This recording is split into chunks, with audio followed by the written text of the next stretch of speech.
So hi and welcome guys. Today we'll start with paragraph tag. तो चलिए देखते हैं पैराग्राफ टैग में क्या है।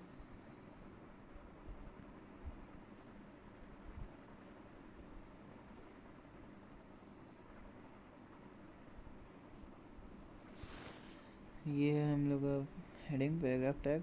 तो इसका सिंबल होता है ऐसे पी, और ये भी एक आपका कंटेनर टैग है, मतलब इसका एंडिंग भी है और क्लोजिंग भी है, ओपनिंग भी है और क्लोजिंग भी है। तो the P tag offers the P tag offers a way to structure your text into different paragraphs. तो इसमें क्या होता है कि जब अलग अलग पैराग्राफ में हम लोग को लिखना है तो इसमें हम लोग इस टैग का यूज़ करते हैं, पैराग्राफ टैग का। Each paragraph of text should go in between N opening and the closing tag.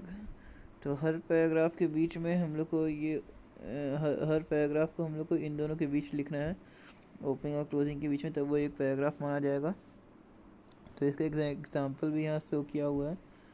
तो ये पहले तो आपका नॉर्मल कंटेंट जो रहता है, फिर आपका इसका यूज़ दिखाया जा रहा है। पैराग्राफ ओपन, फिर paragraph close, paragraph tag open, paragraph tag close, paragraph tag open, paragraph tag close. तो इसका जो आउटपुट है वो ऐसे आएगा, अलग अलग पैराग्राफ में ये ऐसे ऐसे। और यहाँ पे अलग अलग पैराग्राफ में आपका ये तीनों टेक्स्ट आ जाएगा। इसके सिमिलर तो नहीं बोलेंगे, लेकिन ऐसे ही कुछ हम एक और टैग है, थोड़ा सिमिलर है, वो होता है लाइन ब्रेक टैग। तो इसमें क्या होता है, सीधे बस लाइन चेंज कर देता है, पैराग्राफ में पैराग्राफ चेंज करता है, इसमें बस लाइन चेंज कर देता है। तो आपको इसके आउटपुट में और इसके आउटपुट में एक डिफरेंस दिखेगा, ये जो है। तो डिफरेंस ये है कि जो पहले इस जो आउटपुट है उसमें बहुत कम गैप है दो लाइन के बीच में। तो ये मान चलता है कि बस लाइन को बस सेपरेट किया गया है, और इसमें थोड़ा ज़्यादा गैप दिया गया है, जैसे आप यहाँ देख सकते हैं ये ज़्यादा गैप है। तो ये आपका पैराग्राफ है, इसलिए इसको थोड़ा ज़्यादा गैप दिया जाता है ताकि मान चले कि पैराग्राफ चेंज है। तो चलिए हम लोग पढ़ते हैं लाइन ब्रेक टैग क्या है। Whenever you use the BR element, anything following it start from the next line. This tag is an example of an empty element where you do not need opening and closing tags as there is nothing to go in between them. तो इसमें क्या है कि इसमें ये एक empty tag है, आपको इसका ओपनिंग और क्लोजिंग नहीं चाहिए। तो इसको लिखा कैसे आता है उसका एक एग्जांपल यहाँ पे आपको दिया गया है।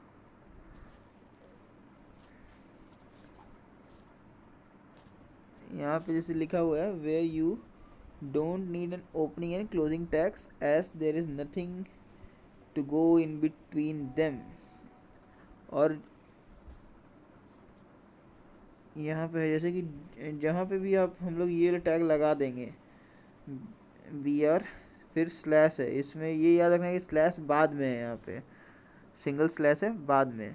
तो इसके बाद जो भी लाइन होगा, ये जो भी वर्ड होगा, वो आपका नेक्स्ट लाइन से प्रिंट होना चालू हो जाएगा। इसको बोलते हैं लाइन ब्रेक टैग। तो चलिए और आगे पढ़ लेते हैं क्या लिखा हुआ है। The B R line break tag has a space between the characters B R and the forward slash. If you omit this space, older browser will have trouble rendering the line break, while if you miss the forward slash and just use br, it is not valid in html। तो सबसे पहले बात तो हम लोग को B are में एक स्पेस ज़रूर देना है, बी आर और स्लैश के बीच में एक स्पेस देना ही देना है, नहीं तो जो पहले का ओल्डर वर्जन ब्राउज़र है उसको ये वो सब इस टैग को अच्छे से रीड नहीं कर पाएगा।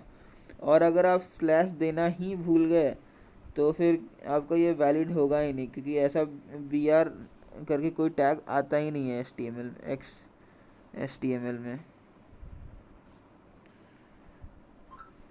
तो इसका आप एग्जांपल देख सकते हैं कि यहाँ इस पैराग्राफ है, ये पैराग्राफ यहाँ ओपन है, यहाँ क्लोज है, तो ये एक पैराग्राफ हो गया पूरा। ये जितना भी हो गया एक पैराग्राफ है। और इसके बीच में लाइन ब्रेक दिया हुआ, तो इस अब जहाँ जहाँ लाइन ब्रेक दिया उसके बाद का लाइन नेक्स्ट लाइन से प्रिंट होगा उसके बाद का। तो जैसे कि आप ये फॉलोइंग आउटपुट देख सकते हैं, और इसके बीच में ज़्यादा गैप नहीं है, तो इसका मतलब ये लाइन ब्रेक टैग यूज़ किया गया है। तो अब हम लोग पढ़ेंगे सेंटरिंग कंटेंट। मतलब जो भी हम लोग कंटेंट रहेगा, आपको नाम से मालूम चल रहा है, वो आपका सेंटर में आ जाएगा, तो इसी को बोलते हैं सेंटरिंग कंटेंट। तो you can use center tag to put any content in the centre of the page of any table cell. तो ये तो बहुत आसान था। तो चलिए इसका एग्जांपल देख ले रहे हैं हम लोग।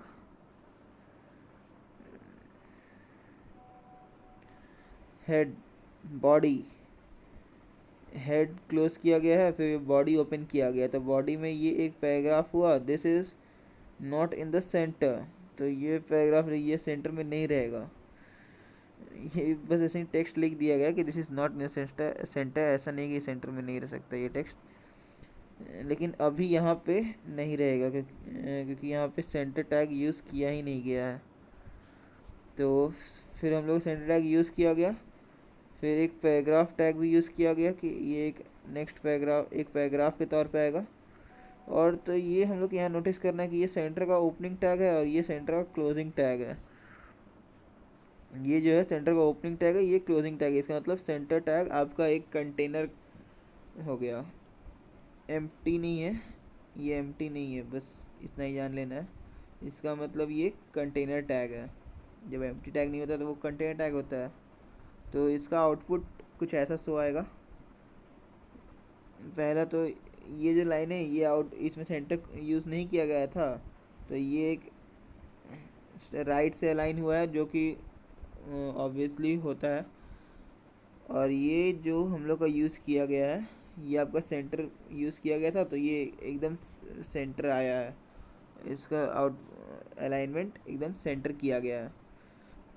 तो thank you guys. Next video हम लोग स्टार्ट करेंगे हॉरिजॉन्टल लाइंस के बारे में। तो ये क्या है हम लोग नेक्स्ट वीडियो में पढ़ते हैं। तब तक के लिए गुड बाय।